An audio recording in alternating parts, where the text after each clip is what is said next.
आज हम सब अपने पीवाईक्यू सीरीज में यूनिट 9 जो हमारा निबंध निबंध वाला सेक्शन है, उसमें निबंध के प्रश्नों को करेंगे।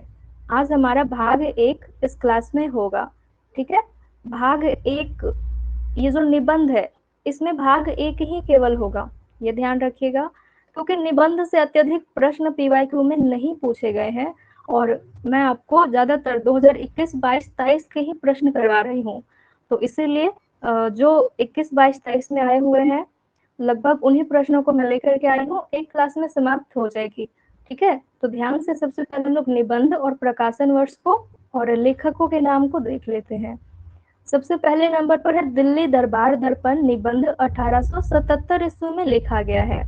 भारतेंदु हरिश्चंद्र जी इनके लेखक हैं। भारतवर्ष की उन्नति कैसे हो सकती है? 1884 ईस्वी में भारतेंदु हरिश्चंद्र जी का निबंध है। ये जो निबंध है, ये एक भाषण के रूप में सबसे पहले बलिया के ददरी मेले में दिया गया था, जहां पर भारतेंदु हरिश्चंद्र जी अपने मृत्यु से 1 वर्ष पहले 1884 ईस्वी में वो लोगों को जागरूक करना चाहते थे, बताना चाहते थे कि अगर भारतवर्ष की उन्नति करनी है तो आप लोग क्या क्या काम करेंगे। ठीक है, इस तरीके से लोगों को जागरूक कर रहे थे भारतेंदु हरिश्चंद्र जी। अगला निबंध है शिव मूर्ति।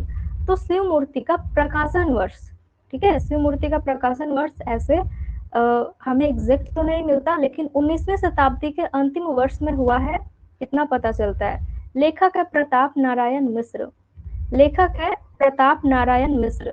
और शिव मूर्ति निबंध में ये मूर्तियों के प्रकार के ऊपर चर्चा करते हैं, रंगों के विषय में चर्चा करते हैं, और जो शिव मूर्ति है वो कल्याण का रूप है, ऐसा बताते हैं प्रताप नारायण मिश्र जी। उसके बाद शिव शंभू के चिट्ठे। तो शिव शंभू के चिट्ठे सन 1903 ईस्वी से लेकर के 1905 ईस्वी तक लॉर्ड कर्जन को संबोधित करते हुए 8 लगभग लगभग क्या कंफर्म है कि 8 चिट्ठे लिखे गए। ठीक है, और 8 चिट्ठों के अलावे 8 चिट्ठों के अलावे भी ये और भी चिट्ठे शिव शंभू के नाम से लिखते हैं। जैसे लॉर्ड मिंटो को 2 चिट्ठी लिखते हैं, शाइस्ता खां के नाम में चिट्ठे लिखते हैं, उसके बाद सर सैयद अहमद खां के नाम भी ये चिट्ठे लिखते हैं। किस नाम से? तो शिव शंभू के नाम से ही ये चिट्ठे लिखते हैं। ये शिव शंभू एक कल्पित पात्र है, कल्पित पात्र है जो बाल मुकुंद गुप्त जी कल्पना के द्वारा इस पात्र को लाए हैं। उसके बाद कविता क्या है? कविता क्या है? सन 1909 ईस्वी में प्रकाशन वर्ष है इसका। आचार्य रामचंद्र शुक्ल जी इनके लेखक है। और सर्वप्रथम ये जो निबंध है, कविता क्या है, ये सरस्वती पत्रिका में प्रकाशित हुई। उसके बाद जब रामचंद्र शुक्ल जी चिंतामणि भाग 1 का संपादन करते हैं, उसमें फिर कविता क्या है को संपादित कर देते हैं।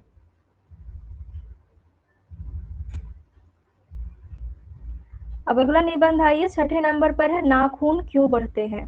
नाखून क्यों बढ़ते हैं? 1951 ईस्वी में कल्पलता नामक निबंध संग्रह में संकलित हुआ। हजारी प्रसाद द्विवेदी इनके लेखक है और ये एक ललित निबंध है। कैसा निबंध है? ललित निबंध है। और ललित निबंध में होता यह है कि जो भी लेखक होते हैं अपनी निजी बातों से शुरुआत करते हुए एक व्यापक फलक पर चर्चा करते हुए चले जाते हैं।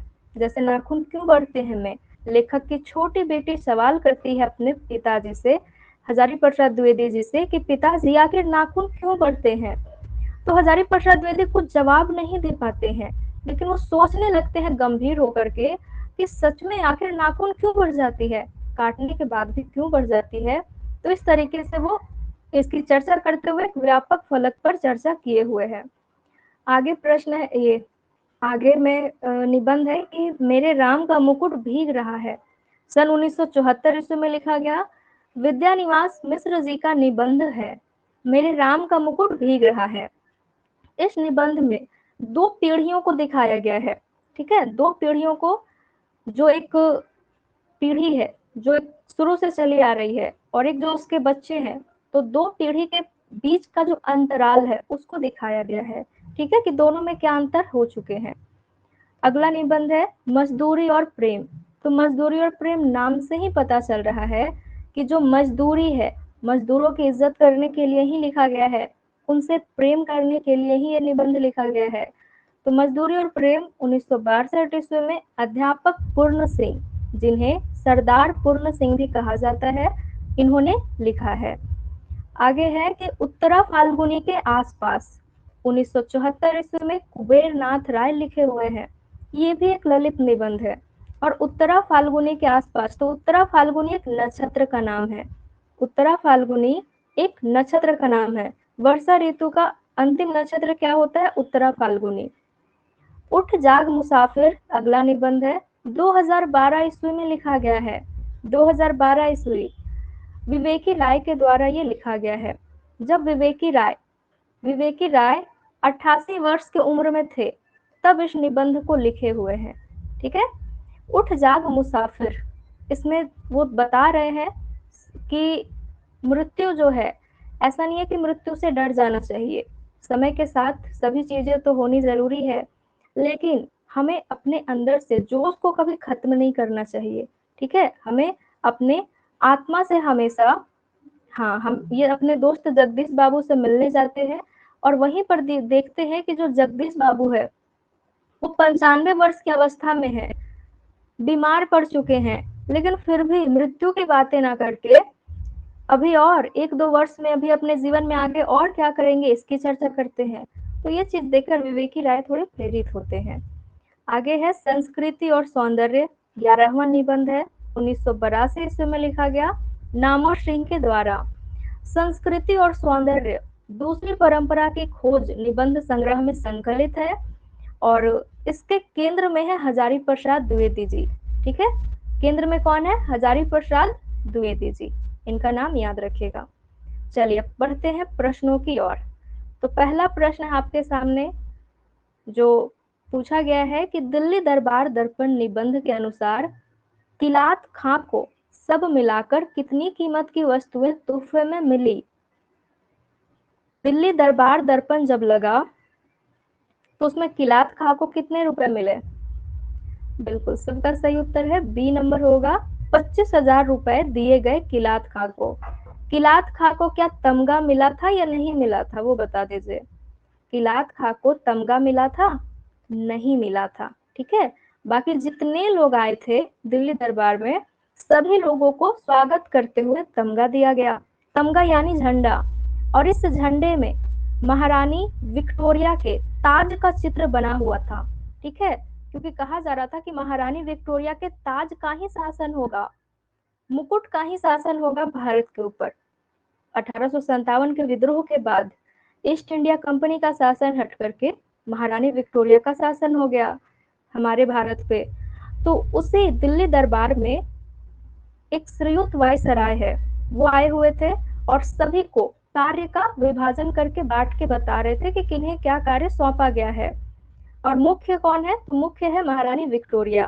तो वहीं पर किलात खां भी आए हुए थे, और ये खास इसलिए है क्योंकि किलात खां को तमगा ना दे करके 25,000 रुपए दिए गए थे, और इनके साथ जो लोग आए थे उनको 10,000 का सामान दिया गया था। और जो किलात खां है वो थोड़े गंभीर स्वभाव के हैं, अकड़ू स्वभाव के हैं। अगर आप इनसे मिलने जाएंगे और कहेंगे कि आप ही किलात खां हैं, हमें आपसे मिलना था, तो ये देखते के साथ कहेंगे अच्छा अब तो हम लोग मिल लिए, अब आप जा सकते हैं। ठीक है। इस तरीके से ये कह के और अपने घर में चले जाएंगे और दरवाजा बंद कर देंगे। तो सोच लीजिए फिर कैसी स्थिति होगी। ऐसे ही है किलात खां। ठीक है, ऐसे ही है किलात खां। चलिए आगे प्रश्न है, निम्नलिखित में से भारतेंदु के निबंध कौन से हैं? भारतेंदु हरिश्चंद्र के सभी निबंधों को पढ़ के जाइएगा, ये बहुत ही इंपॉर्टेंट है। इनके निबंधों से हर बार प्रश्न पूछे जा रहे हैं। तो यहाँ पर क्या सही हो जाएगा? सी नंबर सही हो जाएगा। बिल्कुल, ऐसे प्रश्न ना हमारे जो फैक्ट वाले आते हैं इनमें देरी नहीं करनी है, क्योंकि इसमें तो कुछ लॉजिक लगा के सोचना नहीं है। जो चीजें आपको याद होंगी वो आप टिक करेंगे। तो ए सही हो जाएगा, सी हमारा ई।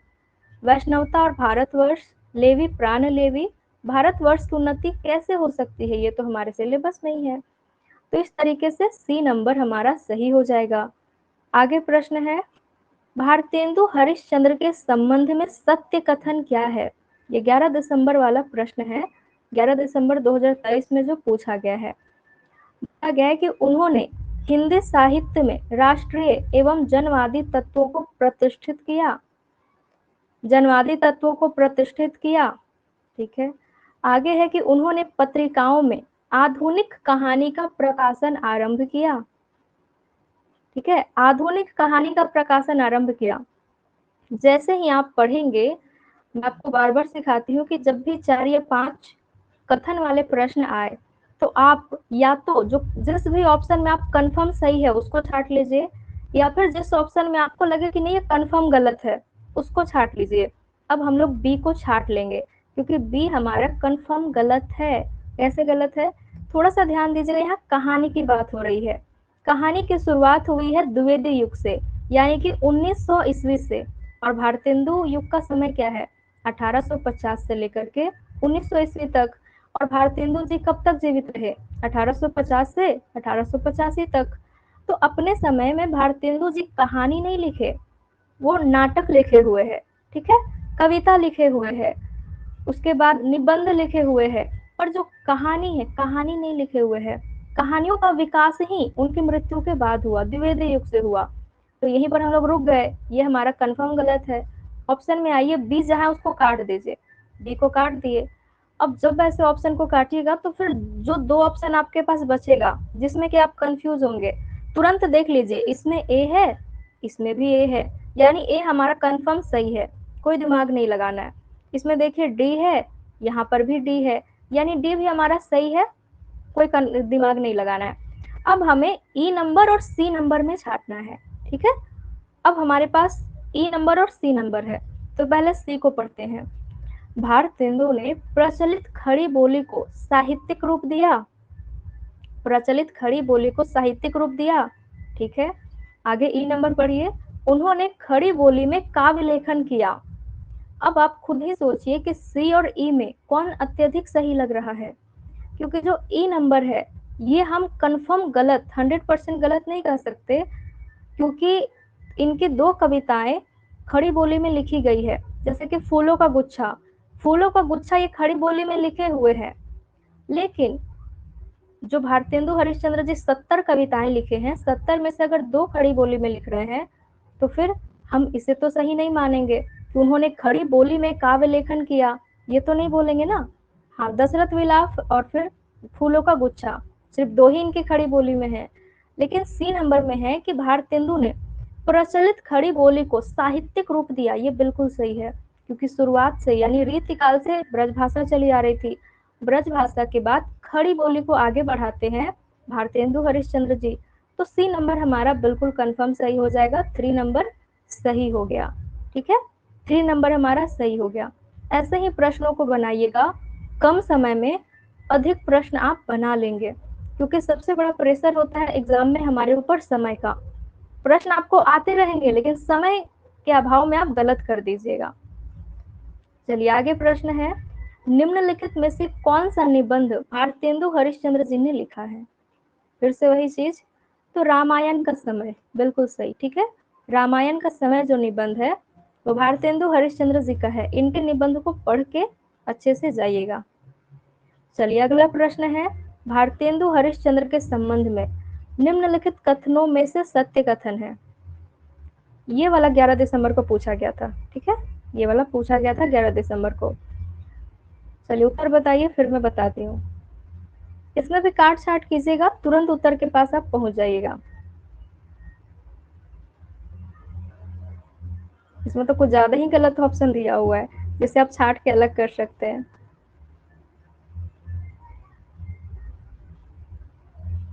चलिए ए उत्तर आना स्टार्ट हो चुका है, ए।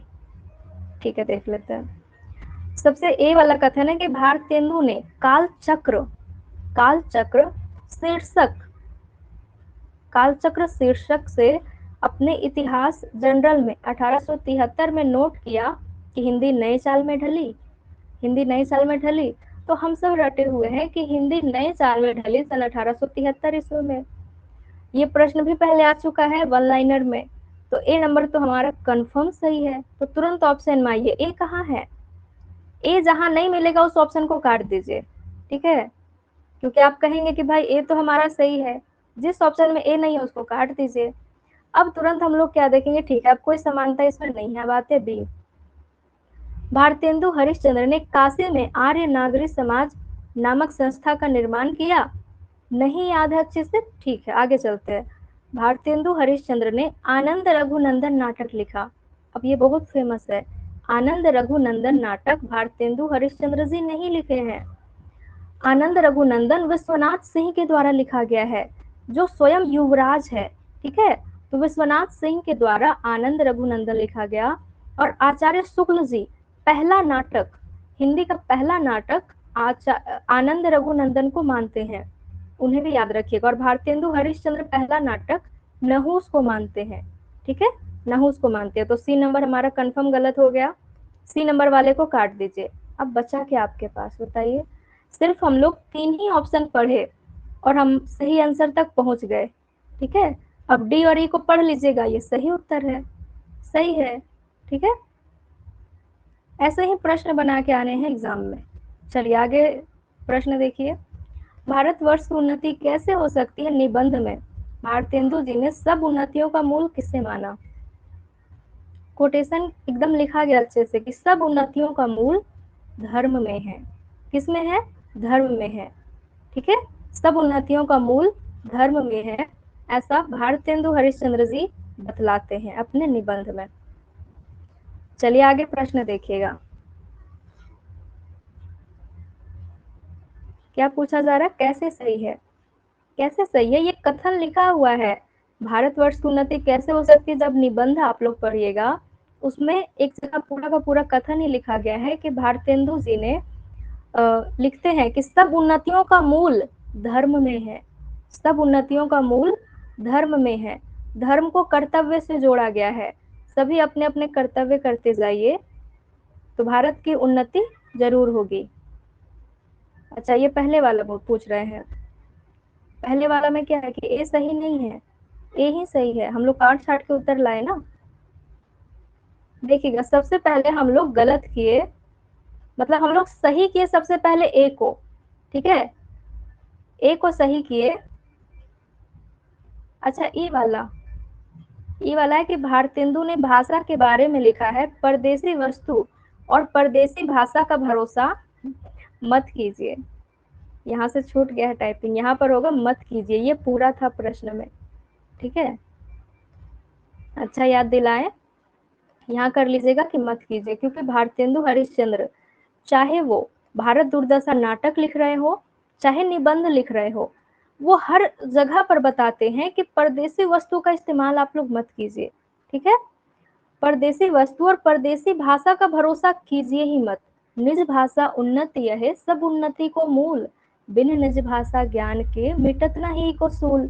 तो ये जो कथन है, ये भारतेंदु हरिश्चंद्र के विचार को हम लोग इस कथन से अच्छे से समझ सकते हैं।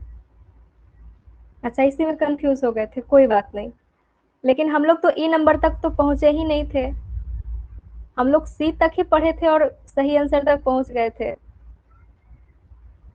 चलिए ठीक है, कोई बात नहीं, वहां पर पूरा रहता तो आप लोग समझ जाते। चलिए अगला प्रश्न है। इस प्रश्न में जो ई ऑप्शन है ये मेरे द्वारा दिया गया है। अब मेरे द्वारा दिया गया है तो आप सब ई में ही जाएंगे, लेकिन एनटीए के द्वारा ई नहीं दिया गया है। क्यों नहीं दिया गया था, एनटीए के द्वारा ई क्यों नहीं दिया गया, कोई बता सकते हैं। मतलब भारतवर्ष की उन्नति कैसे हो सकती है, इस निबंध का कथन दे दिया गया, कथन देने के बाद ऑप्शन में निबंध ही नहीं दिया। इसलिए नहीं दिया ताकि विद्यार्थियों का ज्यादा से ज्यादा समय इसमें जाए, ज्यादा से ज्यादा समय इसमें चला जाए। ठीक है, और अगर समय चला जाएगा तो पता आपके साथ क्या होगा, आपके साथ होगा कि एक प्रेशर आ जाएगा आपके ऊपर, और आप जानते हुए प्रश्न को भी या तो तुक्का लगा के आगे बढ़ जाएंगे, बिना पढ़े या फिर सही करके, या फिर बिना पढ़े टिक करके आगे बढ़ जाएंगे। तो एक प्रश्न के चलते आप 3-4 प्रश्न में वैसे कर देंगे, और आप जानते हुए प्रश्न को गलत कर देंगे, और आगे चल करके यानी जब आपका रिजल्ट आएगा तो इस प्रश्न में सभी को नंबर मिल जाएगा, ये प्रश्न आपका ड्रॉप हो जाएगा। ठीक है, ये प्रश्न आपका ड्रॉप हो जाएगा। लेकिन इस प्रश्न के कारण जो आप 4 प्रश्न और गलत कर दिए हैं, उसका कौन भरपाई करेगा बताइए, उसकी भरपाई फिर कौन करेगा, इसीलिए अच्छे से समझ लीजिए कि जब भी ऐसा प्रश्न आए और आपको लगे कि नहीं कुछ तो गड़बड़ है, हमें ऑप्शन ठीक से नहीं मिल रहा है या फिर हमें बिल्कुल समझ ही नहीं आ रहा है, तो वैसे स्थिति में समय दीजिए ही मत उस क्वेश्चन को, ठीक है? समय दीजिए ही मत। जो भी आपको अच्छा लगे उसमें टिक कीजिए और आगे बढ़ जाइए, क्योंकि हमारे पास 150 प्रश्न है और 150 प्रश्न में से आप एक ही प्रश्न में उलझे रह जाएंगे तो 4 प्रश्न आपके फिर छूटेंगे इसके कारण। समझ में आई बात? तो ये तरीका अच्छे से अपनाइएगा, क्योंकि बाद में हो सकता है ये सही हो जाए और मान लीजिए कि गलत ही हो गया तो एक प्रश्न गलत होगा ना जिससे आप नहीं जान रहे हैं, लेकिन इसके कारण आप 4 प्रश्न तो बचा लेंगे और जो जानते हुए उन्हें तो सही कर लेंगे। बातें समझ में आई? तो ये विधि को अपनाना है आपको। वैसे इस कथन को देख लीजिएगा कि किसी देश में सभी पेट भरे हुए नहीं होते हैं, ये भाषण दिया जा रहा है भारतेंदु जी के द्वारा, किंतु वे लोग जहाँ खेत जोतते बोते हैं वहीं उसके साथ यह भी सोचते हैं कि ऐसी कौन सी नई कल व मसाला बनावे जिससे इस खेत में आगे से दून अनाज उपजे। ठीक है, ये विदेशों की तारीफ करते हुए भारतेंदु हरिश्चंद्र जी सभी भारतीयों को बताते हैं।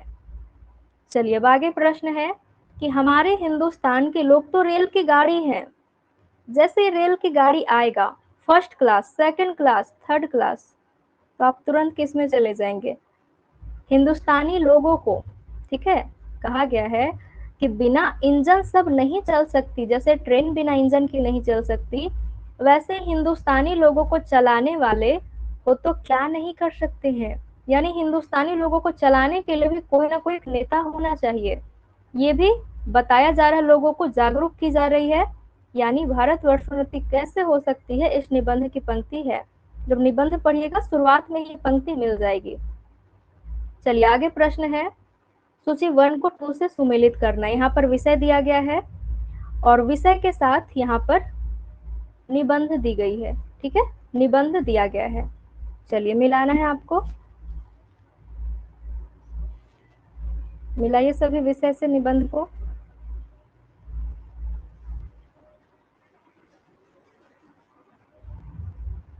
बी, सभी लोग बी कर रहे हैं, देख लेते हैं। ठीक है, पहले हम लोग विषय पढ़ते हैं। आयु और ऋतुओं का संबंध किससे है? आयु और ऋतुओं का संबंध, नक्षत्रों का संबंध उत्तरा फाल्गुनी के आसपास, माता, मातृभूमि और जन्मभूमि, ये जो संबंध है वह उठ जाग मुसाफिर, ठीक है, उठ जाग मुसाफिर विवेकी राय का निबंध है। और विवेकी राय एक किसान के रूप में, एक अध्यापक के रूप में भी हमारे सामने उपस्थित होते हैं और हरिऔध जी भी एक अध्यापक के रूप में हमारे सामने आते हैं। और जो विवेकी राय है वो भोजपुरी भाषा में भी अपनी रचनाएं लिखते थे, ठीक है। अब कल्याण का रूप तो शिव मूर्ति ही है, कल्याण का रूप शिव मूर्ति है। नई पीढ़ी के प्रति पुरानी पीढ़ी की चिंता दिखाई गई है, यानी 2 पीढ़ियों का अंतराल दिखाया गया है, चिंता दिखाई गई है। मेरे राम का मुकुट भीग रहा है में लेखक के बच्चे कहाँ चले जाते हैं? संगीत सुनने के लिए चले जाते हैं और लेखक रात भर जागे रह जाते हैं उन लोगों के इंतजार में, ठीक है। चलिए आगे प्रश्न है, यह संसार का जातीय धर्म है कि जो वस्तु हमारे आसपास है उन्हीं पर हमारी बुद्धि दौड़ती है, उन्हीं पर हमारी बुद्धि दौड़ती है। फारस, अरब और इंग्लिस्तान देश के कवि जब संसार की अनित्यता की बात करेंगे तो कब्रिस्तान का नक्शा खींचेंगे, क्योंकि उनके यहाँ शमशान होते ही नहीं है। तो ये जो पंक्ति है सीधा सीधा शिव मूर्ति से उठाई गई है, ठीक है। शिव मूर्ति निबंध पढ़ेंगे तो ये पंक्ति हमें वहां मिल जाएगी, ठीक है, ये पंक्ति हमें वहां मिल जाएगी शिव मूर्ति निबंध में। चलिए अगला प्रश्न है, शिव शंभू के चिट्ठे से संबंधित है। देखिए प्रश्न बोल दिया संबंधित है, अब आपको खुद सोचना है कि स्थान और पत्रिका के विषय में पूछा गया है, ठीक है। चलिए सभी लोग डी,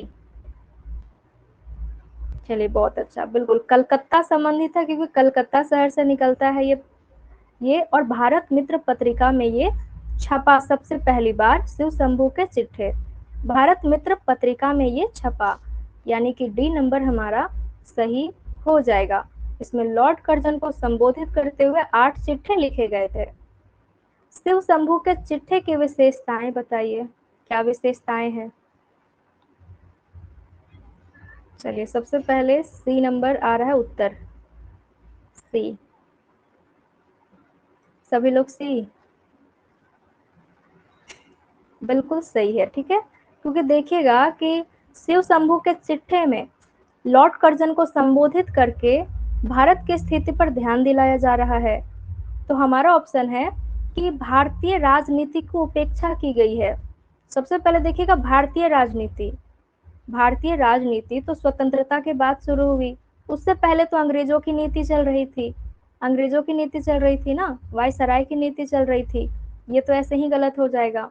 अब है राज प्रशस्ति, राज प्रशस्ति यानी कि जो लॉर्ड कर्जन है उनकी प्रशंसा की गई है इसमें, तो आप कहेंगे नहीं, उनकी कमियों को गिनाया गया है कि लॉर्ड कर्जन तो बस बुलबुलों का स्वप्न ही देख रहे हैं, वो अभी तक काम क्या किए हैं अपने शासनकाल में, यानी अंग्रेजों का कुशासन दिखाया गया है, बिल्कुल सही हो जाएगा। भारतीय जनता का दमन और उसके द्वारा प्रतिरोध दिखाया गया है, ये भी बिल्कुल सही हो जाएगा। सी और डी हमारा बिल्कुल सही हो जाएगा। ठीक है, इसे अच्छे से याद रखिएगा। अब बताइए शिव शंभू के चिट्ठे किसको संबोधित है? एकदम आसान प्रश्न है, किसको संबोधित है? लॉर्ड कर्जन को संबोधित है। कितने चिट्ठे लिखे गए हैं? 8 चिट्ठे लिखे गए हैं। कब से कब तक? 1903 से 1905 तक। ठीक है, 1903 से 1905 तक। इस निबंध में याद रखेंगे लॉर्ड रिपन का जिक्र हुआ है, एक अच्छे वायसराय के रूप में लॉर्ड रिपन का जिक्र हुआ है। ठीक है, अच्छे वायसराय के रूप में लॉर्ड रिपन का जिक्र हुआ है। आगे है कि शिव शंभू के चिट्ठे से संबंधित निम्न कथनों पर विचार कीजिए। चलिए बताइए, अब 5 कथन दिए गए हैं, काट छाट करके सही उत्तर तक पहुंचिए।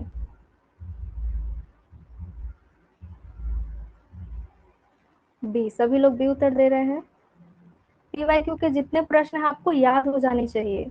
ठीक है, एक एक ऑप्शन जो 5-5 कथन वाले दिए गए हैं, हो सकता है कि अगली बार यहीं से कथन उठा के आपको प्रश्न दे दे, तो बहुत चांसेस है। चलिए आगे है कि शिव शंभू शर्मा एक कल्पित चरित्र है, बिल्कुल सही है, कल्पना के माध्यम से ही लाया गया है। और शिव शंभू शर्मा एक भंगेड़ी है, भांग पी करके सोया हुआ है। ठीक है, आगे है श्रीमान का स्वागत शिव शंभू लॉर्ड मिंटो के बारे में लिखते हैं, गलत है ये, क्योंकि श्रीमान का स्वागत जब लॉर्ड कर्जन जी दूसरे बार, ठीक है, अपना शासनकाल पूरा करने के बाद फिर से दूसरे बार उन्हीं को वायसराय बना दिया जाता है, तब शिव शंभू शर्मा फिर से चिट्ठे लिखते हैं श्रीमान का स्वागत नाम से, लॉर्ड कर्जन को ही संबोधित करते हैं। ठीक है, लॉर्ड मिंटो इसमें संबोधित नहीं किए गए हैं, तो बी नंबर हमारा गलत हो गया। अब बी देखिए कहाँ कहाँ है, बी देखिए कहाँ कहाँ है, कट गया ना, सिर्फ काट साट किए तो दूसरा नंबर हमारा सही हो गया। आगे देख लीजिएगा कि इन निबंधों में व्यंग विनोद भाव का बड़ी सहजता से प्रयोग किया गया है, बिल्कुल, मतलब खरी खोटी सुनाई भी जा रही है और माई लॉर्ड का उच्चारण इसमें हो रहा है, कभी भी गलत चीजें नहीं कही जा रही है, व्यंग के माध्यम से लॉर्ड कर्जन को संबोधित करके चिट्ठे लिखे गए हैं। और बनाम लॉर्ड कर्जन नामक चिट्ठे का प्रकाशन वर्ष 1901 है। अब बताइए 1903 ईस्वी से तो शुरू हुआ चिट्ठा लिखना, 1901 ईस्वी में कैसे लिखा जाएगा? तो गलत हो गया ना ये, तो डी नंबर तो ऐसे ही गलत है। और शिव शंभू अपने को वायसराय के समक्ष गूंगी प्रजा का एक वकील, एक दुरासा मानता है, बिल्कुल मानता है, और ये भूमिका में ही स्पष्ट हो जाती है ये बात। ठीक है, भूमिका में ही इस बात को स्पष्ट करते हुए लिखा गया है कि मैं गूंगी प्रजा का वकील हूँ। चलिए अब 2 कथन दिए गए हैं, शिव शंभू के चिट्ठे से संबंधित 2 कथन पर विचार कीजिए। इन चिट्ठों में से 8 चिट्ठे लॉर्ड कर्जन के नाम और 2 लॉर्ड मिंटो के नाम पर है, बिल्कुल सही है, क्योंकि लॉर्ड कर्जन के बाद अगले वायसराय लॉर्ड मिंटो बनते हैं, लॉर्ड मिंटो को भी संबोधित करते हुए 2 चिट्ठे लिखे गए।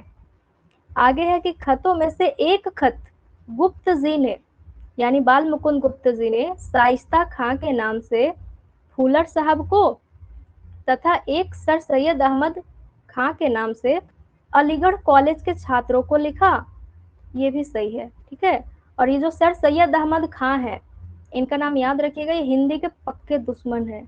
क्या है? हिंदी भाषा के पक्के दुश्मन हैं।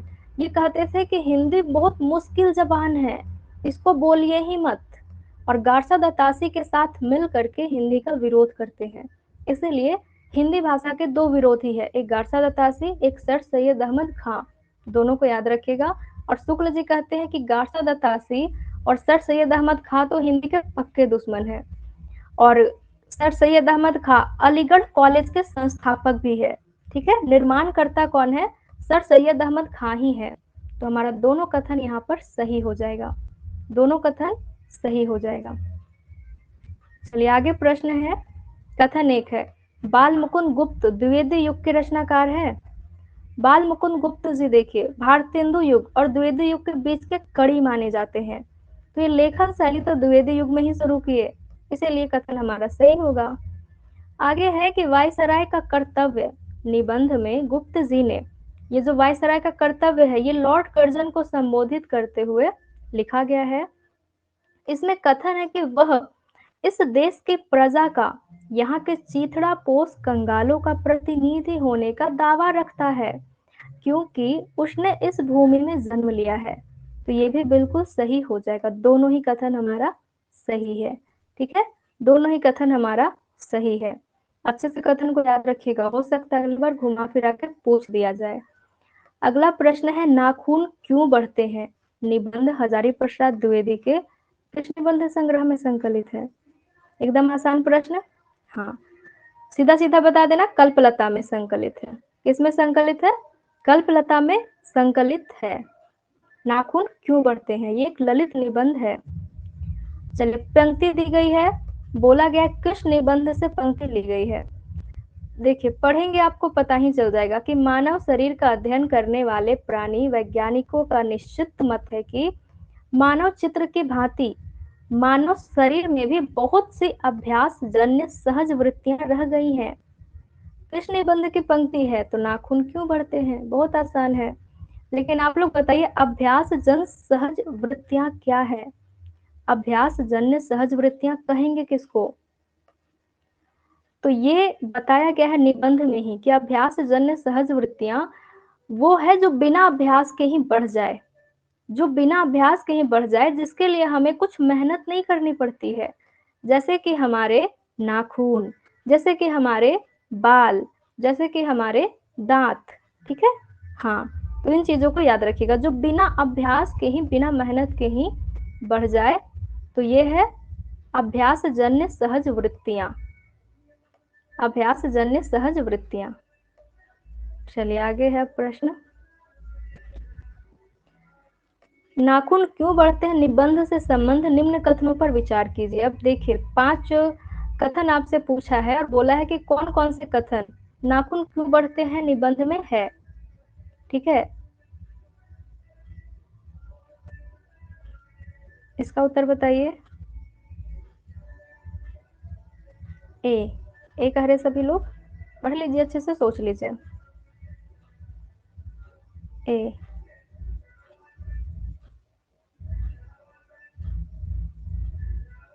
आवाजें जा रही है क्या इधर से?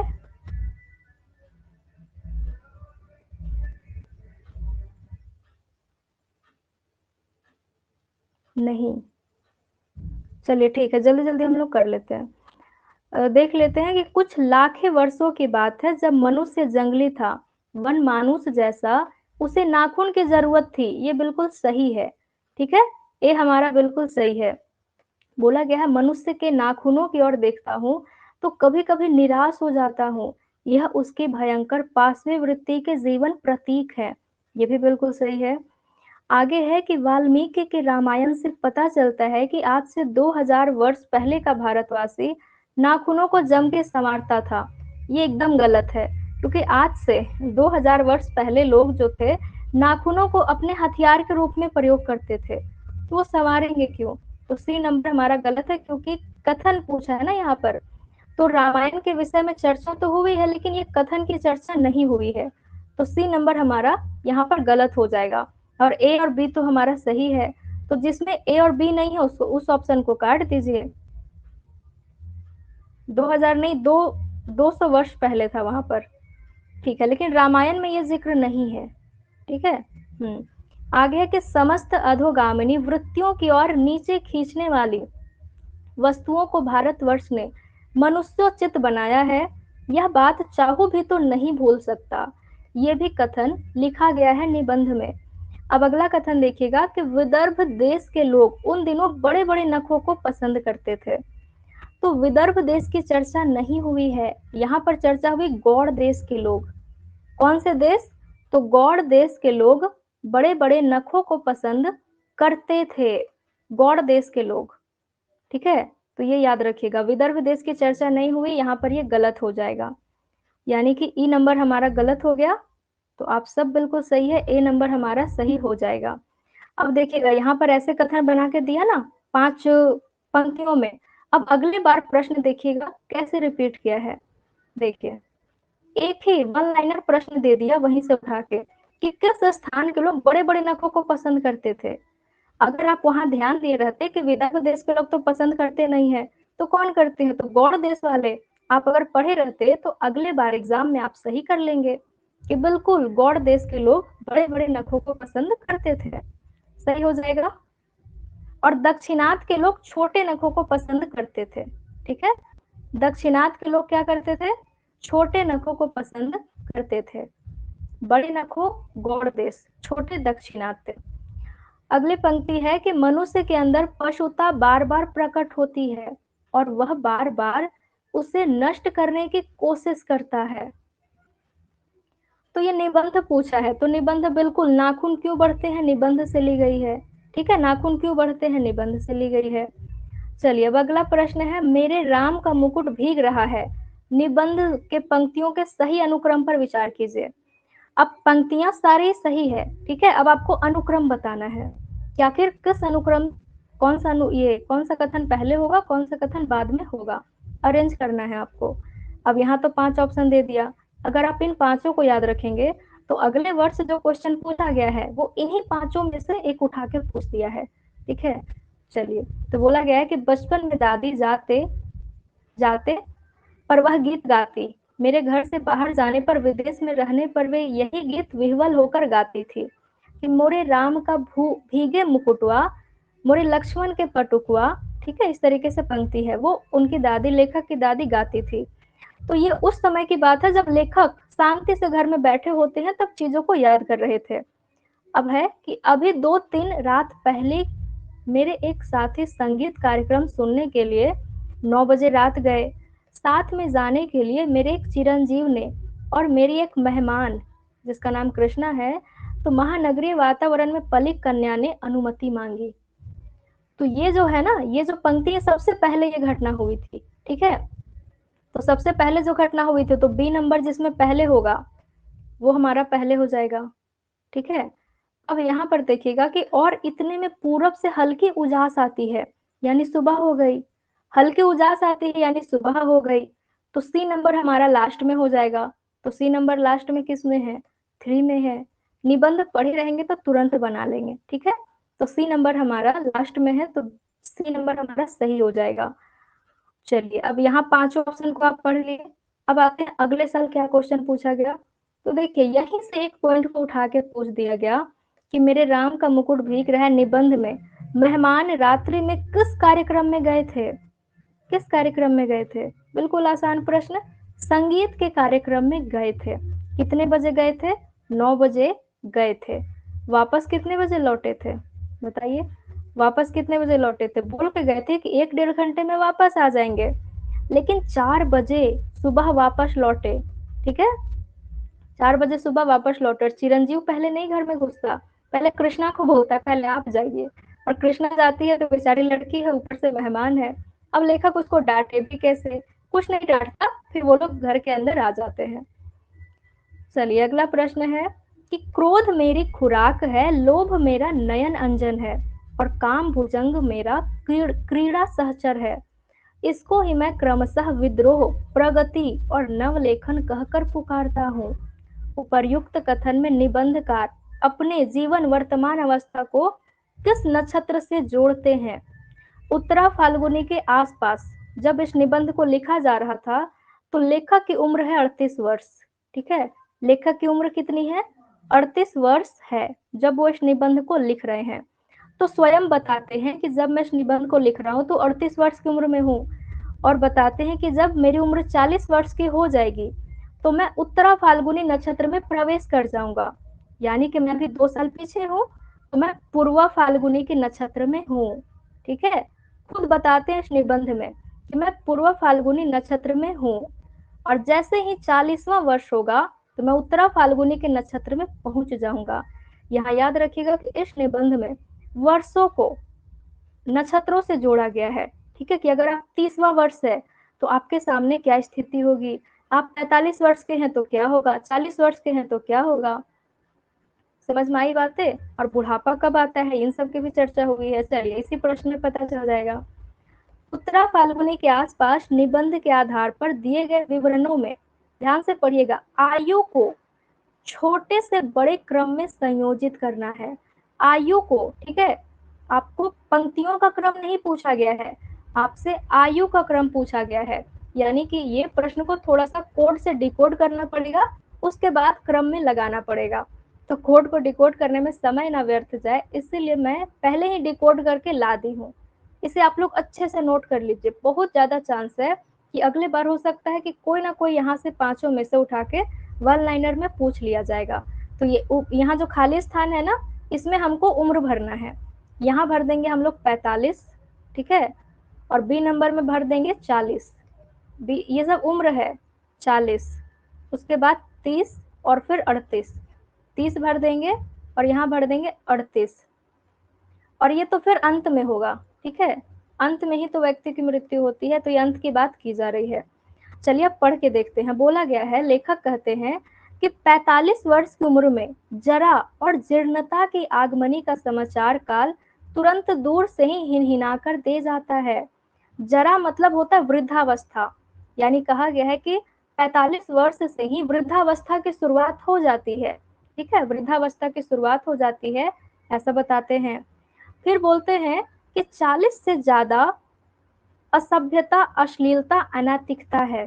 क्या? जीना। ठीक है, बोलते हैं 40 वर्ष की उम्र से ज्यादा जीना असभ्यता है, क्योंकि मुख्य रूप से मनुष्य की जो उम्र है वो 40 वर्ष यानी 25 से लेकर के 40 वर्ष की उम्र तक की ही होती है, अच्छे से अपने जीवन में अपने सपनों को पूरा करते हुए जीने की।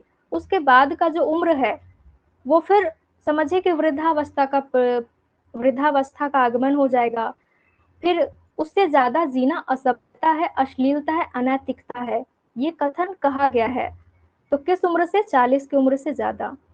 फिर बोला गया है, हाँ, दोस्तोवस्की का ये कथन होता है, इसे भी नोट कर लीजिएगा। दोस्तोवस्की का ये कथन होता है जो नोट किया गया है। अब अगला है, पंक्ति है कि 30वां वर्ष, जो 30वां वर्ष होता है, जीवन के सम्मुख फन उठाए एक प्रश्न चिन्ह को उपस्थित करता है।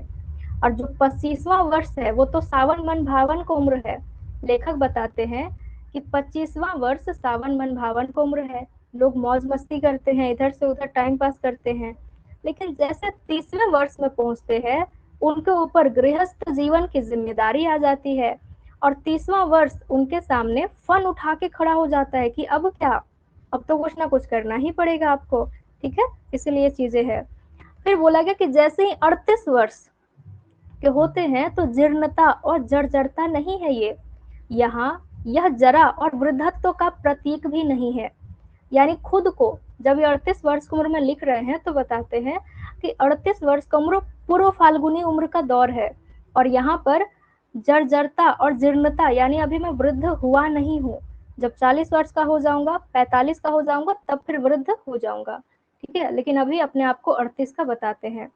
अंत में कहते हैं कि व्यवस्था के पुतली घर की इस यंत्र कन्याओं से माफी मांगकर उत्तर पुरुष की जय जयकार बोलते हुए मंच से बाहर आ जाऊंगा।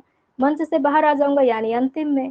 ठीक है, तो इसके अकॉर्डिंग हमारा सी नंबर आंसर सही हो जाएगा, क्योंकि सबसे कम उम्र है 30वां वर्ष, तो सी नंबर 30वां वर्ष हमारा सबसे पहले होगा, सी नंबर। ठीक है, इस तरीके से ई नंबर लास्ट में हो जाएगा, तो ये क्रम हमारा सही हो गया। ये समझ में आया ना प्रश्न सभी को? जी, चलिए अब आगे है, निम्न में से कौन विवेकी राय कृत निबंध संग्रह नहीं है? कौन सा निबंध संग्रह नहीं है, ये बताना है। बिल्कुल, हर बारिश में ये जो चौथा नंबर है, ये विवेकी राय जी का निबंध नहीं है, ये निर्मल वर्मा जी का निबंध है। निर्मल वर्मा जी का निबंध है। आगे देखिएगा, निबंधकार विवेकी राय के संबंध में निम्न कथनों पर विचार कीजिए। निबंधकार, जितने भी निबंध हमारे सिलेबस में है उनमें से विवेकी राय, उसके बाद हरिऔध जी, भारतेंदु हरिश्चंद्र जी, बाल मुकुंद गुप्त जी, मतलब ऐसे ऐसे लेखक हैं जो बहुत ही प्रसिद्ध है, और खास करके लेखकों को भी आधार बना करके प्रश्न पूछा जाता है। तो लेखकों के जीवन के संबंध में भी बातों को याद रखिएगा, ठीक है, कि आखिर वो किस विषय पर लिखते थे, उनकी क्या क्या उनके कितने निबंध है, कैसे कैसे विषय जुड़े हुए हैं, वो सारी चीजें। चलिए, इसका उत्तर सभी लोग बी बता रहे हैं। देख लेते हैं। बोला गया कि विवेकी राय के निबंध ठोस विधागत ढांचे के उदाहरण है, ठीक है। आगे है कि विवेकी राय किसान है, अध्यापक है और लेखक थे, बिल्कुल सही। उनकी रचनाओं में उनके यह 3 रूप प्रकट होते हैं, ये बिल्कुल सही है। जिसमें बी नहीं है उसको काट दीजिए, क्योंकि बी हमारा कंफर्म सही हमें पता चल चुका है। अब थोड़ा सा जल्दी करना चाहेंगे तो देखिए, डी यहाँ पर है, डी यहाँ पर भी है, यानी कि ये दोनों सही होगा। अब बच गया सी और यहाँ पर ई, तो या तो सी सही है या तो ई सही है, ठीक है। तो सी देखेंगे कि विवेकी राय के निबंधों में व्यक्तित्व की छाप कम है और विचार की धार अधिक है। व्यक्तित्व की छाप कम कैसे है? ये व्यक्ति की चर्चा करते हुए ही पूरे निबंध लिख दे रहे हैं। जगदीश बाबू की चर्चा करते हुए उठ जाग मुसाफिर लिख दे रहे हैं, तो व्यक्तित्व का छाप कम कैसे है? इसीलिए ये गलत हो गया, ठीक है, यानी सी हमारा गलत है।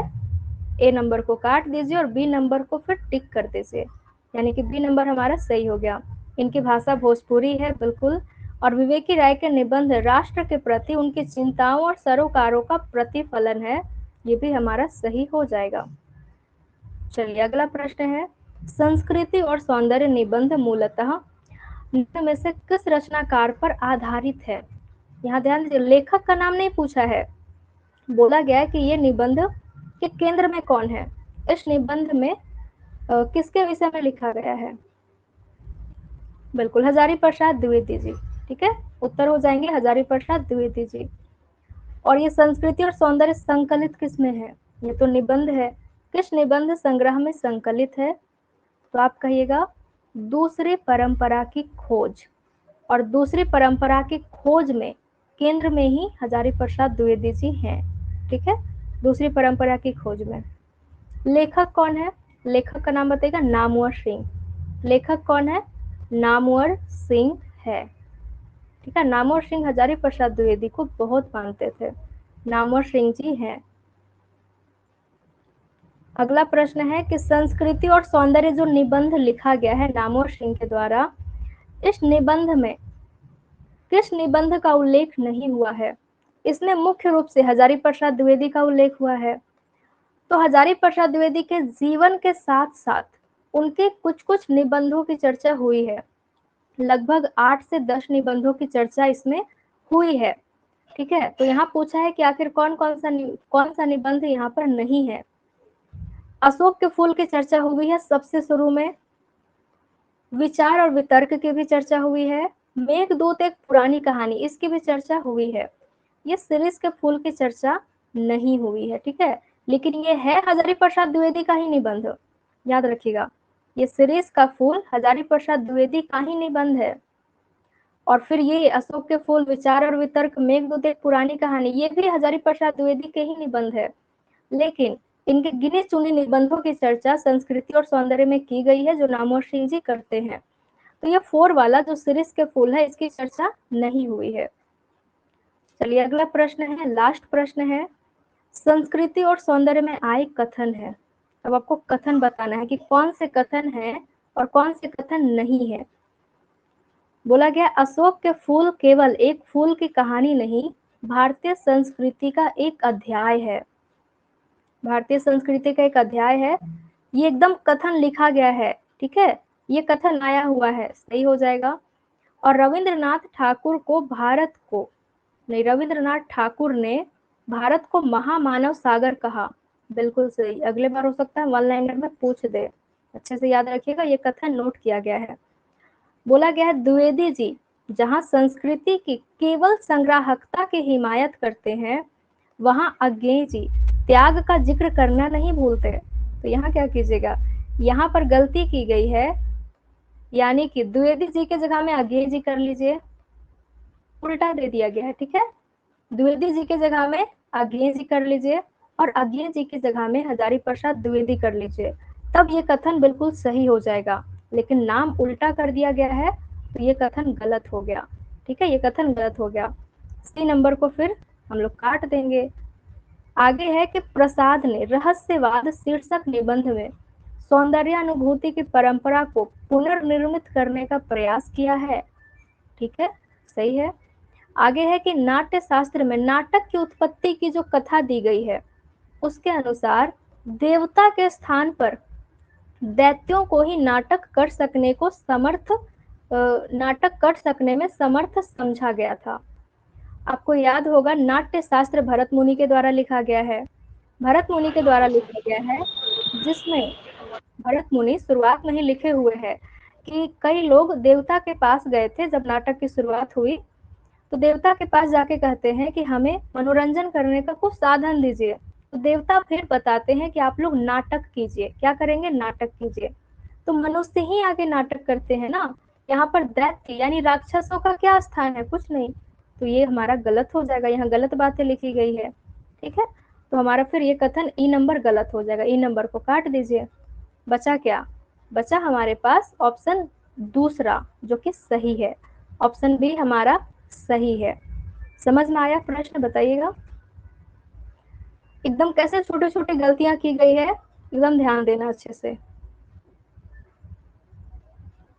चलिए बहुत बहुत धन्यवाद। फिर आज इतने ही प्रश्न है, निबंध से लगभग जितने भी महत्वपूर्ण प्रश्न पूछे गए थे यहाँ पर मैं आपके समक्ष लेकर के आई।